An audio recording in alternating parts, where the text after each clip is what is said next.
Project 2 final steps are to take all of your art elements that you've created and to create a final document out of it.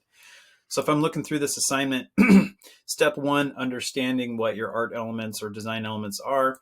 2, understanding what a infographic is. It's a collection of images, text, titles, data in a way that's interesting. There are many types of infographics, but I would just do a simple Google search on types of infographics and find one that kind of speaks to you. We have 7 elements. We need to put a title in this thing, and we need to have titles on each of our elements. So I'm going to show you that's kind of the step here. Step 3 is something we've done in the previous video. We created all of our elements. So you should be entering this video through step 3. Step 4 and 5 is where I'm going to kind of talk about this video. Step 4 is creating sketches of what your layout might look like. And then step 5 is creating it. So I'm going to do step 4 and 5 quickly here. It's going to be a very short video. You're going to create this in Photoshop. So this is going to be my design element infographic. It's also going to be the same size as from before. Let's say I wanted to post this on Facebook. It's going to be a square, 72 pixels per inch will be fine. But I need to have some sketches. So I'm working digitally here. You can do it on whiteboard or on paper. I like to take a photo of my layout ideas and actually import it for an object that I can kind of trace over. So I'm killing 2 birds with 1 stone here. I'm going to sketch on here, and then I'm going to lay my work on top so you can see my workflow. Let's make this full screen. Now I have a drawing tablet here, so I'm going to draw directly on to the screen. I get my brush tool. I still have my brush from my last one. Let's do, there we go. Okay, I'm just going to make a new layer, and this will be my first sketch. I'm going to do probably 2. I do have 7 elements, so I could do, a layout that looks like this. Here are 6, and maybe I have my 7th here. I need a title. So again, when you're just sketching, you can kind of put just lines there for placement holders. And then I need a name on here. So this is, maybe by Mr. Hundley. So this would be, your title should be related to obviously what you're looking at. So that could be something like Design Elements by Mr. Hundley, or these are my cool design elements. So that's one idea. This is my first sketch. And if I was to name it, it would be sketch 1. All right, I'm gonna hide that, make a new layer, push yourself a little bit on the layout. So what if I did something like this?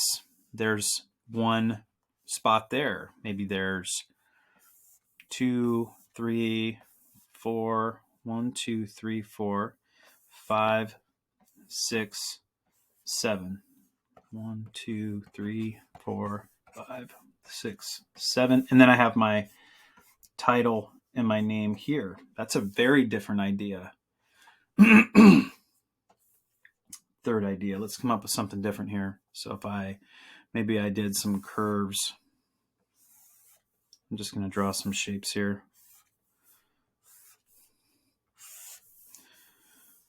One, 2, 3, 4, 5, 6. Need 1 more. 7. Okay, and then I have space for a title of some sort here. I kind of like this idea, but if I were to do it, I would pick something different because it's going to show that innovation. For demonstration purposes, I'm just going to use this simple idea. And like I said, if you make a sketch and you want to use it as a tracing object, you just have to photograph it, email it to yourself, and place this in your file. So I'm going to use this as a tracing document. I'm going to lock this layer. And the next step number 5, is to create your file and to start creating, putting your images in that document. You've created 7 art elements. Now we need to start laying out our document. First of all is margins. View, show ruler, That didn't work. I want to do that again. There we go. Control R, Command R. I need this to be in pixels this time. Right click, convert to pixels.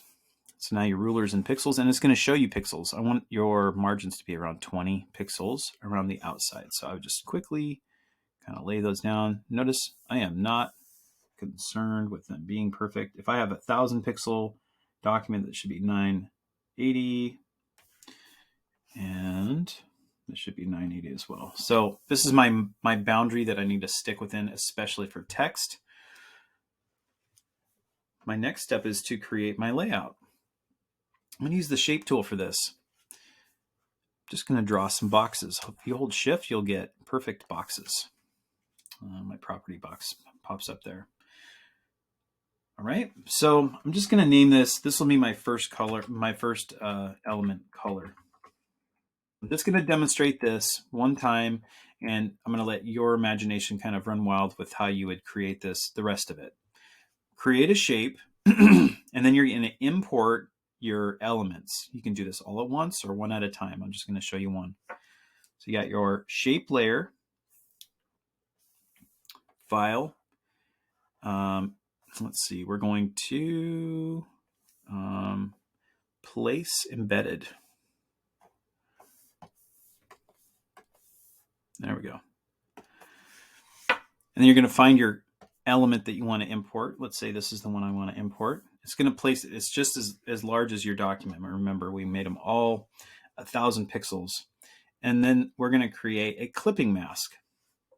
Right click on that layer and create clipping mask. And before you do that, make sure you got your art element on top of your shape. It has to be in that order.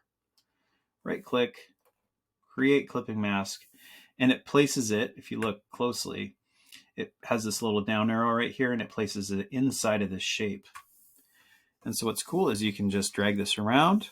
You can transform, Control T if you want to, place it just like that. You can also move your layer around independently. This is called a frame. We'll use that more later on, but that works pretty well for me.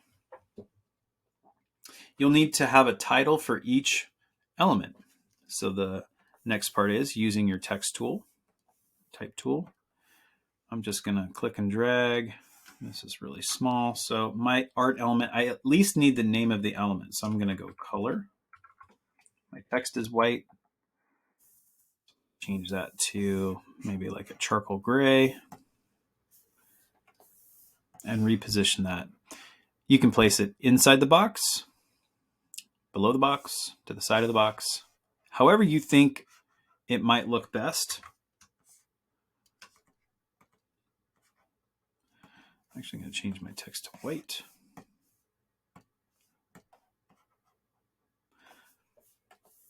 I have snapping on. I like this look. This is just a design choice that I'm going to make. Color like that.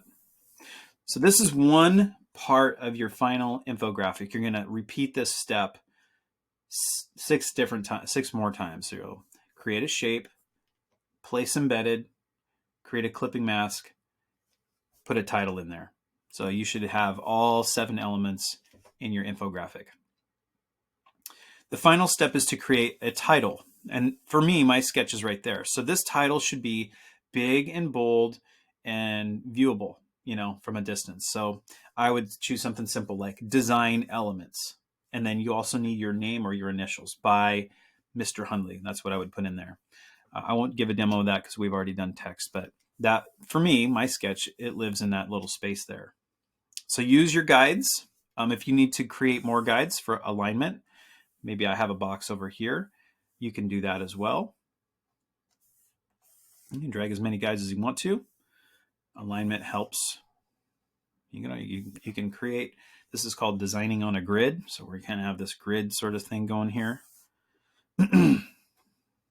There are tools that help you equally space things. You can also duplicate your layers that you've already created and create a copy. So lots of ways to get past it, but this is the gist of what you're making. This final Photoshop file is what I want, plus a JPEG and your sketches. So just like last assignment, turning those 3 things in. All right. That's all I got. Good luck to you. Please ask questions when you have them.